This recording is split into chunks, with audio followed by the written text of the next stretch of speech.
situation in the Balkans.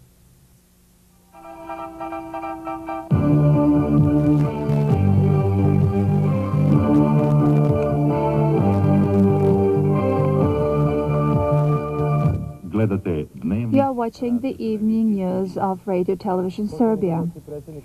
Good evening.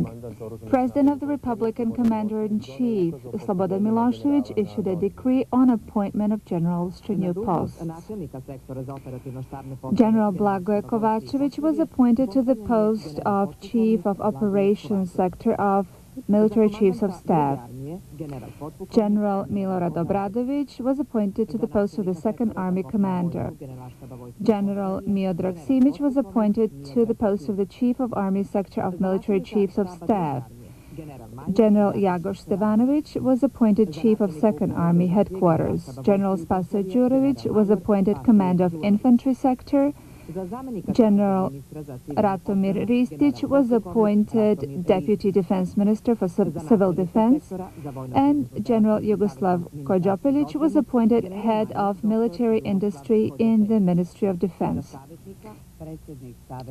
General Radoslav Martinović was appointed Counsel in the Ministry of Defense. President of the Republic, Slobodan Milošević, met in Belgrade with Dr. Ibrahim Rugova. In the discussion concerning the issue of Kosovo and Metohija, they had in Belgrade, Milošević and Rugova agreed that they both are committed to the political process and to finding the long-term solution only through the political means.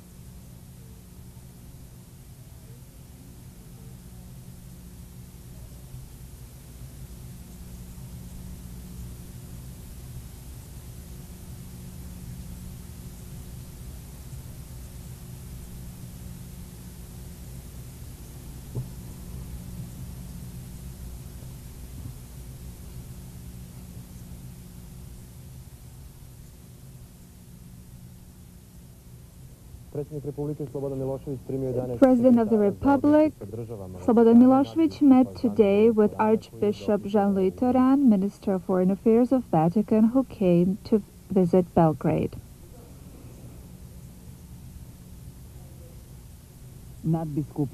Archbishop Toran delivered to Slobodan Milošević a personal message from Pope John Paul II, expressing the opposition of the Holy See to the aggression on Yugoslavia. He stated that Vatican wanted military attack on Yugoslavia to cease and expressed Vatican support to the peaceful resolution of the problem. Archbishop Toran stated that the Holy See, as a moral authority, urged the NATO member countries to terminate all military action on the eve of Easter.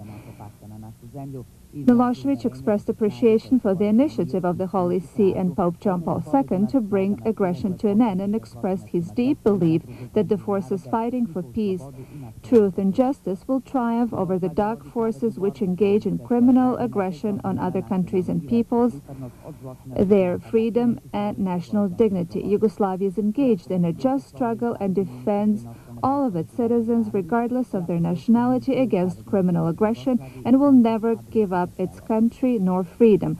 Other individuals at the meeting included Foreign Minister Živojin Ivanović and Vatican's ambassador to Yugoslavia, Santos Abil I Costello. Milošević also met with a delegation of a Greek Orthodox Church in Belgrade. Greek delegation included Archbishop Nikilinski Jakov, Bishop of Veria, Bishop of Xantia, together with their hosts, bishops of Serbian Orthodox Church, Bishops Irine of Bačka, Pahomije of Vranje, and Ignati of Braničevo. In cordial discussion, the bishops gave Slobodan Milošević warmest greetings and expressions of deep support and solidarity from Greek people. Their unanimous belief is that the fight for freedom, justice, and national dignity shall be triumphant. The solidarity of Greek people to the people of Yugoslavia who are subjected to criminal NATO aggression is very deep. Greek people and Church are strongly condemning the NATO aggression led by United States and Yugoslavia. As a symbol of this unanimous sentiment of Greek people and Church, Greek Church shall, until Easter, regularly hold services dedicated to Yugoslavia's triumph over the aggressor. Slobodan Milošević, on behalf of the Yugoslav people, thanked for the support of Greek people and Church and encouragement of our just struggle. A nation that is fighting for its freedom may never be defeated, stated Mr. Milošević. Zhivatin Jovanovic, Yugoslav Minister of Foreign Affairs, was present at the meeting as well. President of Serbia, Milan Milutinovic, met today with Jean-Louis Toran, Vatican Foreign Minister, who came to our country as a special envoy of Pope John Paul II. Vatican's high officials stated that the Holy See and Pope John Paul II personally are devoting a great deal of efforts to urgently stopping NATO aggression against Yugoslavia. They are deeply distressed by bombing, destruction, and civilian sufferings. President Milutinovic stated that our country is a peaceful one, that we have not attacked anyone. We're defending our country, all of its citizens, their freedom and peace from an insane NATO aggression. Our military forces and people are united in their readiness and decisiveness to defend themselves from NATO. Aggressor attacks our cities, villages, kills civilians, destroys our homes and factories, airports and bridges, wishing to conquer us and cause disintegration of Serbia and Yugoslavia. United States and their allies, masking their true actions by the alleged concern for Albanians in Kosovo and Metohija, continue to spread desolation and force thousands of people to flee, trying to cynically accuse our country, which is a victim of their aggression, for the deadly results. Incessant bombing produces refugees because it destroys their homes and citizens of all nationalities. Serbia and Yugoslavia are determined to defend themselves and solve all problems in Kosovo through political means with highest level of autonomy and civilian liberties for all nationals of all nations in Kosovo and Metohija. NATO crimes will not deter us from achieving this. In addition to destroying the basic principles of international law, NATO aggression is at the same time the most vicious attack on the brightest principles and teachings of Christianity. Milutinovic urged the Holy See to condemn this aggression clearly, raise its voice against this insanity, and use all of its moral authority to stop this crime against humanity. Foreign Affairs Minister Zhivatin Jovanovic met in Belgrade with the Archbishop Toran, Foreign Minister of Vatican. During the meeting, it was said that the NATO aggression against Yugoslavia represented the most severe violation of the United Nations Charter, basic principles of international law, peace and security in the region, Europe, and the entire globe. Aggression must be terminated immediately and unconditionally. This vandalism targets schools, hospitals, refugee complexes, bridges, roads, cultural monuments.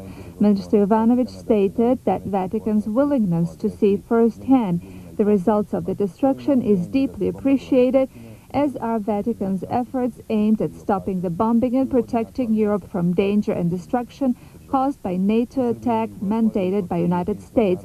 In Serbia and Yugoslavia, there is a unity of citizens and leadership in their desire to defend the country from aggression and provide a peaceful resolution to the Kosovo problem. Serbian Patriarch Pavle met with a delegation from Vatican led by the Archbishop Toran. I had an honor of delivering to Patriarch Pavle Easter greetings from the Holy Father, said Toran, and added that upon return to Vatican he would deliver to John Paul II Easter greetings from Patriarch Pavle. In Russia, Boris Yeltsin stated that the continuation of NATO aggression may not be allowed and that the solution to Kosovo problem must be sought at the negotiating table. Yeltsin stated today that despite Russia's active efforts, NATO aggression against Yugoslavia is expanding. Such escalation threatened to turn into a great misery not only for Europe. We must not allow that to happen. The Kosovo problem can and must be resolved at the negotiating table. Primakov saw that at his meeting with Milosevic. Today, Yeltsin said, I will order my foreign minister to urgently call the foreign ministers of G8 countries in order to organize an extraordinary meeting of the ministers of these countries in order to resolve this issue peacefully. Every lost day brings new victims and tragedies. We must act now. Events in Yugoslavia transcend the Balkans, was stated today by Igor Ivanov, Russian foreign minister. He also added that urgent new steps are needed to resolve this crisis and added that new steps from Moscow can be expected today. Increased presence of NATO forces adds new tasks to Russia, including intelligence ones, which explains the reason behind the sending of Russian reconnaissance ships into the Mediterranean. In a telephone conversation with Madeleine Albright, Ivanov stated that Russia must protect its security and it must have precise information on NATO intent in the zone of military conflict. Reconnaissance ship Liman, part of the Black Sea Fleet, sailed this morning towards Mediterranean, while the North and Pacific fleets are also conducting their maneuvers. Russian Duma today introduced a proposal to adopt new measures as a response to the continuation of NATO military activity. Duma also requested the removal of the Russian ambassador to Washington and a reduction in embassy personnel of the U.S. Embassy in Moscow. President Yeltsin, in his meeting with the Ukrainian President Kuchma, stated that the situation in Yugoslavia demanded an intensification of strategic partnership between Moscow and Kiev. Aggression on Yugoslavia was the topic of the day on today's conference of the newly independent states. Protesting against NATO aggression against Yugoslavia, Belarus cut off all military contacts with NATO. It was officially reported today in Moscow that the 7th Fleet successfully launched ballistic missiles from the nuclear submarine. The missile was launched in Barents Sea and hit the predetermined target near Kamchatka. It was also announced that according to the plans on preparedness of strategic nuclear forces of Russia, strategic nuclear submarine cruiser Delta III launched a missile. Russian Navy confirmed that the launching demonstrated a high level of combat readiness. U.S. nuclear submarine was observed in the Barents Sea. It was discovered by the forces of the Russian Navy's 7th Fleet, which is carrying significant maneuvers currently. Obviously, U.S. submarine Los Angeles class is on the reconnaissance mission and was seen by the members of the Russian 7th Fleet.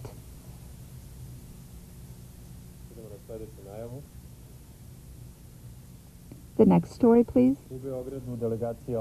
In Belgrade, both houses of the parliament, headed by Milomir Minic and Gorica Gajevic, met with a delegation of the Russian Federation Duma and Belarus parliament, led by the Vice President of Duma, Sergei Baburin.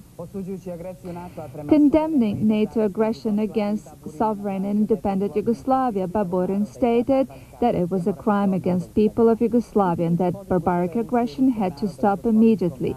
Reiterating the strong support of Russian people, Baburin stated that Russian Federation feels deep solidarity and is ready to provide all possible humanitarian aid. The visit of Russian and Belarus legislators is a symbol of support to Serbia and Yugoslavia in these difficult times. NATO is committing a crime against the people and the state through their aggression. They are bombing our hospitals, schools, the cities and villages, which represents a crime against humanity by NATO and United States. NATO has spun a spiral of evil in the region and the whole world with huge consequences. NATO bombs have burned all norms of international law, United Nations Charter, OSCE decrees. We will not give in to the aggressor and we will defend our homeland. This was reiterated by the Serbian legislators. Minister of Foreign Affairs Ivanovic met today with the delegation of the Russian Federation Duma, led by Sergei Baburin. Duma has almost always properly understood the situation, both in the former Yugoslavia and today, when Washington obviously wants to conquer the Balkans. Russian Duma has sided with the people of Yugoslavia throughout these years.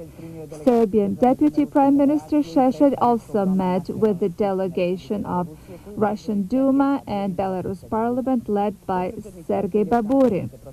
Šešelj stated that in this war against Yugoslavia, our people, who are more united than ever, will win over the American aggressors and their Western servants. Military and police of Yugoslavia demonstrated a high level of patriotism. People are united in their intent to defend their homeland, and brethren from Russia and Belarus are giving us a welcome support. We're especially grateful to all people who are providing support. Šešelj especially highlighted the support of Macedonia and Greece. Šešelj also stated that the visit of Primakov announced the beginning of the political mechanism which shall be continued. Despite Western propaganda in this war against our people, new concerns with respect to their self-stated goals in this aggression were raised this morning by the footage of 3 American soldiers which were captured in Kosovo by our military. Press Bureau of the Pristina Corps stated that this morning stated that on March 31st, on the territory of Yugoslavia, 3 U.S. soldiers were captured. Non-commissioned officers James Stone and Andrew Ramirez and Private Stephen Gonzalez. All 3 are members of Reconnaissance Unit of the U.S. Division based in Germany. Reports from Bonn state that German politicians were deeply concerned by the news that 3 U.S. soldiers were captured by Yugoslav authorities. Germans are concerned for the safety of 3,000 of their soldiers stationed in Macedonia. Minister of Defense Rudolf Scharping stated this morning that they would take everything possible to protect their soldiers. At the same time, Scharping referred to the United Nations and stated, believe it or not, that U.S. soldiers had immunity. Scharping and others like him unscrupulously violate UN Charter and international law in sending their planes in aggression against a sovereign independent Yugoslavia. In Germany, there is more position over the fact that Schroeder government has violated German constitution, which stated that German army is forever banned from participating in any kind of war. In Bonn, John Clearwater, representative of U.S. forces in Germany, admitted that Yugoslav forces captured 3 soldiers from the 1st Infantry Division. Overnight, Western aggressors forgot about the alleged humanitarian catastrophe in Kosovo, which they used to legitimize its aggression, and focused exclusively on 3 captured soldiers. We have also heard that American Führer is under a lot of fire as well, since he kept reiterating to the U.S. public that Americans are going into a war against Yugoslavia intending to win without any losses or victims. Despite daily lies intended to conceal their own losses from their public, the aggressor and NATO leadership do admit that our air defense is successful. Although informational losses is frequently concealed from the public, enemy planes and missiles are being shot down more and more often. This morning in Zagreb Airport Pleso, another heavily damaged F-117 managed to land there. Should this aircraft be called a pride or an expensive embarrassment of the U.S. Air Force? It was shot down last night by our Air Force, which defended the country against NATO attack, delivering deadly load on our country throughout the night. The news of the Radio Television Serbia on shooting of another F-117 plane was confirmed by Zagreb Radio 101. The radio said that another of those stealth airplanes had an emergency landing on the Zagreb airport. It was damaged by the anti-aircraft missiles. This information also denies NATO claim that all planes which participated in an action last night came back into their bases undamaged. 1 NATO plane and 2 helicopters with about 50 members of special rescue troops were shot down near the mountain of Tara, southwest of Belgrade. With a successful response of Yugoslav air defense, the plane was shot down after midnight, and soon after that, 2 helicopters were neutralized. These helicopters took off from a base in Bosnia in search of a plane that was shot down. Despite all this, NATO attack on our country is underway for 9 days. They're intentionally targeting civilian facilities, daycare, schools, colleges, and monasteries. Western media is covering this aggression. If only they would explain to the uninformed resident of Texas or Great Britain what does the alleged humanitarian catastrophe in southern province of Serbia have to do with a bridge in the northern province of Serbia.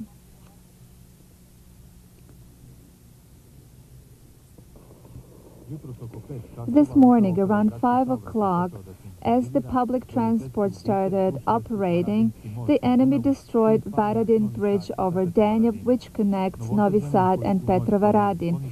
The residents of the city spent the night in the shelters. They were awakened by strong detonations and defense by our air defense. I crossed the bridge and then I heard a second detonation which actually knocked down the bridge. So you were actually lucky. Yes, we must call it luck.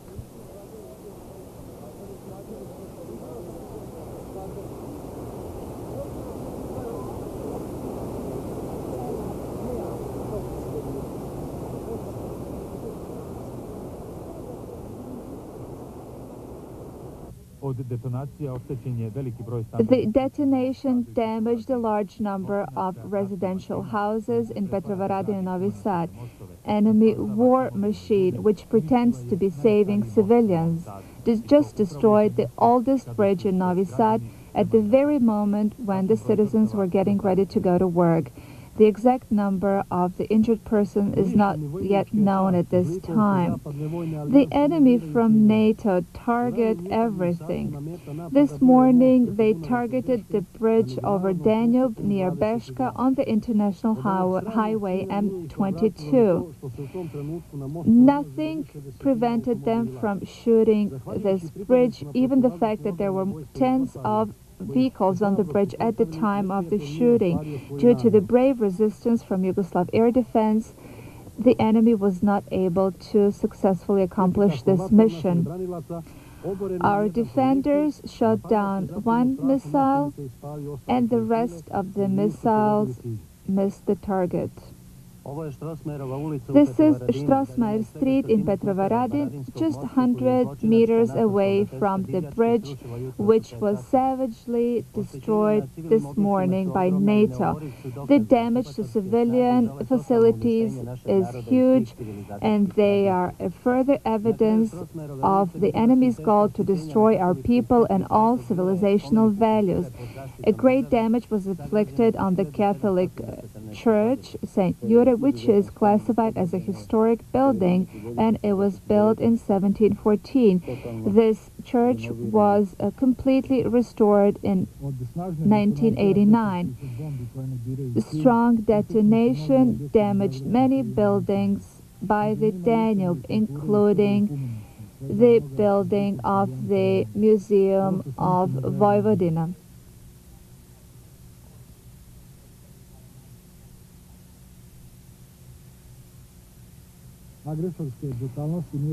Aggressor's brutality did not spare even the elementary school George Natoshevich. You can see that the windows were damaged and the facade. Showing shameless disregard, the enemy also targeted Petrovaradin fortress. Cultural treasure of Novi Sad, Serbia, and the whole world once again became the target of the enemy. This is not just the cultural treasure of this city, of one people. The collection in our museum ranges from prehistoric artifacts before people inhabited this area to articles of spiritual and tangible multi-ethnic culture of the modern times. This is all housed in this building, and if this means nothing to these new barbarians, then I am helpless before these new vandals. Vandals who know only how to kill started targeting one of the oldest Serbian cities. Many houses along the Danube were damaged. Many of these houses are older than American state, which sends fascist orders to attack our people. It is hard to speak about the damage. It's even hard to think about it. People are just shocked by this barbarism, which has not been seen in recent history. The aggressor did not even spare the university. If we came to a point that the very essence of one nation, its university, is attacked, then that signifies the end of a civilization.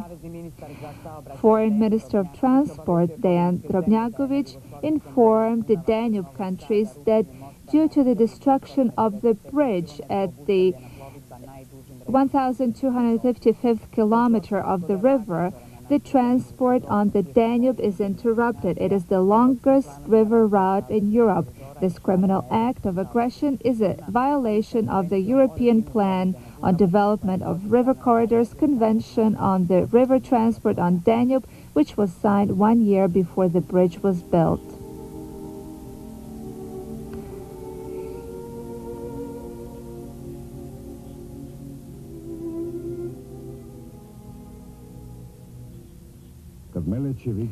When the sacred birds saw that poor people could not cross the deep river and go about finishing their business and are talking to each other standing on different banks, the birds spread their wings so that the people can cross the river over their wings.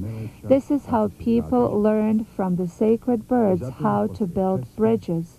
And this is why, after the water fountain, the greatest charity is to build a bridge, and the greatest sin is to damage the bridge, because every bridge has its sacred bird that protects it as long as the God intended for it to exist. An excerpt from The Bridge over Drina River by Ivo Andrić. The participants of the protest in Novi Sad headed to the old Varadin Bridge, which does not exist anymore. This is one of the oldest bridges over Danube, which connected Novi Sad and the old city of Petrovaradin. This is a spot that means a lot to many residents of Novi Sad. A huge line of people, flowers and tears stand as a reminder to all what an insane criminal mind is able to do. The monument to the victims of fascism is not alone. As of today, the old bridge that was brought down by fascist NATO bombs is another warning to the world. The crimes of NATO will remain in the hearts and minds of our people. During last night in Pristina, aggressors launched numerous cruise missiles and bombs. 2 missiles hit the neighborhood of Vranjevac in Pristina, which is predominantly populated by Albanians. As a result of Tomahawk Democracy's actions, 7 people were injured severely and 11 people were hospitalized, including children. There was a significant damage caused to many houses, while 5 houses were completely destroyed. The citizens who were afraid were evacuated from this part of the city. During the last 2 nights, 8 cruise missiles were fired on Peć, together with cluster bombs, which are banned by the international agreements. Serbian villages of Belo Polje, Zagremlje were targeted today, as well as the shopping center in Peć. Many civilians were injured by this attack, while 2 bombs landed near the jewel of not only Serbian but international medieval cultural heritage. The enemy does not choose the means of aggression on our country. You can see the proof of that here, just 20 meters away from the entrance to Peć Patriarchate. There are many remnants of non-activated cluster bombs around here. This morning, around 9:15, a plane made so much noise that all of us just died of fear. We started running, and then we heard an explosion here, the forest right next to the monastery. We heard this explosion. The church shook, and then it stopped. Were you afraid? Oh yes, we were all afraid. Of course we were. You should have heard this thunder. We hear this thunder every day, and today it was simply terrible. This is not the first time that the enemy is targeting Pech Patriarchate. No, they tried to attempted to destroy it in 1981, but the gods preserved it, and I hope now that the Mother of God will help us preserve it now as well. It is more than 700 years old. Pech Patriarchate is a pearl of Serbian medieval culture. It was erected in the 13th century. Its frescoes, paintings, and icons represent an unparalleled civilizational value. Here, before Rembrandt, before the Dutch school of painting, the artist created a perfect balance between dark and light tones, and the frescoes on the wall of this patriarchate represent an invaluable cultural treasure which must be preserved. Between two enemy air raids, we decided to visit a former stronghold of the terrorist forces between the villages of Mališevo and Orahovac, and we stopped in the village of Dragobilje. We are now in this village that up until yesterday used to be the chief headquarters of the Albanian terrorists in Kosovo. Up until yesterday, the reporting team of Radio Television Serbia would not have been able to visit this village, but the fact that we are here means that the terrorist organization has been defeated. Holbrook, Hill, and Walker frequently visited this village, the stronghold of Albanian separatist terrorists. This is last year's footage from Dragobilje, where Holbrook met with the leaders of Albanian terrorist organization. This house used to be the main headquarters of this terrorist organization. They have left many photographs in this building. Among the documents, we found the diary of the operations of this terrorist organization, documents which showed that the villagers registered the cars that were used for terrorists. This car was used by the terrorist commander. The house which had the headquarters in it was surrounded by deep trenches. You can also see how the terrorists used the residential houses. There are parts of uniforms, food found in these houses that was sent from the United States. Many trenches with sandbags. With the beginning of NATO aggression, terrorists started more intensely attacking Yugoslav military and policemen. However, the terrorists were disappointed by the effect of aggressors' bombing, and they started running away. They have left this stronghold. There are no more terrorists in Dragobilje, Kučarevo, Prekazi, and other surrounding villages, which used to be their strongest strongholds. The so-called Kosovo Liberation Army has fallen apart, and the remnants of other gangs shall also be destroyed.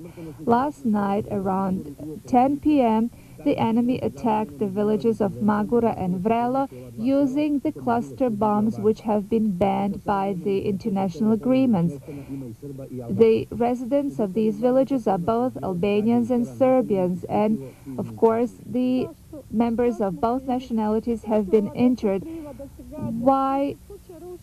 What did we do to them? What did these children do to them? They are denying these children their right to life, to freedom. There are no military objects in this area. Why are they destroying our houses? Why should our children live in fear? Why don't they think that these children need their youth, their childhood? This is incomprehensible. This is a terror that they're inflicting on these children. Why are they doing this? What did these children do to them? This Clinton, doesn't he think about the children? I'm speechless. I cannot describe this.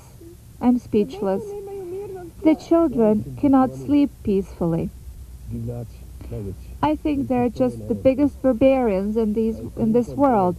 Clinton is just an evil man. He destroys our houses. He shoots farmers. the cattle. Brave Serbian defenders managed to shoot down 4 cruise missiles, but since the aggressors used a large number of cluster bombs, the authorities are warning people to call special units which will then neutralize these clusters. The enemy used missiles in order to target one of the neighboring villages and neighborhoods in this area.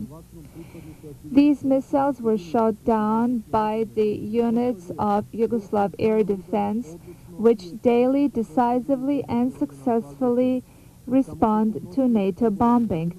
During the night, they shot down 3 missiles of great destructive power. What you see here is what we localized this morning.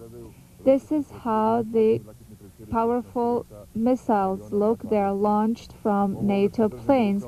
What I have here is the head of the AGM-130 missile. This was launched from a NATO plane. This is the missile that was shot down by our air defense. We are here to protect our country, our homeland. Yesterday we had an attack, enemy attack. We shot down 2 missiles. We have also shot missiles over previous nights. What else can I tell you? I was the one that shot 1 missile last night. What kind of feeling is it when you shoot a missile? Well, it's a great feeling. You look at the missile and you say to the missile, well, you're not coming this way, and then you shoot it down. We are here daily exposed to NATO attacks, but we have seen that they're not as powerful as they look. We have shot down several of their missiles. They can continue, but we will just keep shooting their missiles. Air defense members proudly state that they're always ready and motivated for new challenges in their defense of the country against NATO aggression. 2 missiles hit the villages of Lug and Zaglavak last night. The roofs of the houses and the windows were destroyed by this explosion. It happened around 11:20. We were already sleeping, and then we felt a very strong detonation. The glass was falling on us, and of course we were scared, and then we started running. We were not injured, luckily. We shall rebuild this, we shall fix this as long as we stay healthy. Who was in the house? Just me and my wife. They shoot us farmers who work day and night, and then we can't even sleep and rest at night. Why? Because of his bombs. You can see that they are really not choosing their targets, but because there are no military facilities in these areas. Regardless of all media lies in the West, the war that is waged against our country is not antiseptic. The civilians are the ones that are victims. There were tens of civilians who were hospitalized with severe injuries here at Pristina Hospital. And since the bombs do not discriminate between Serbs and Albanians and Gypsies, adults and children, everybody suffers equally under these despicable enemy attacks. In the new attacks during the last 2 or 3 days, we have seen children brought in who were injured by the inflammable substances which are contained in these bombs. 2 or 3 nights, all these people came in and they smelled of kerosene, they smelled of inflammable substances, so that all of our emergency departments smelled of kerosene. Little Nadilia, who can't even say how old she is, was hit in the chest. I was with my aunt and mother when they shot at us from the air. Then they put me in the car that took me to the hospital. Dr. Aleksandar Vasic was here at the intensive care unit near the bed of a 13-year-old Saranda Bogujevci. These criminal acts of NATO aggressors will probably be represented by their live fabricating mechanisms such as CNN and BBC as attacks on military targets, but the footage of severely injured civilians are the best evidence of enemies' true intentions.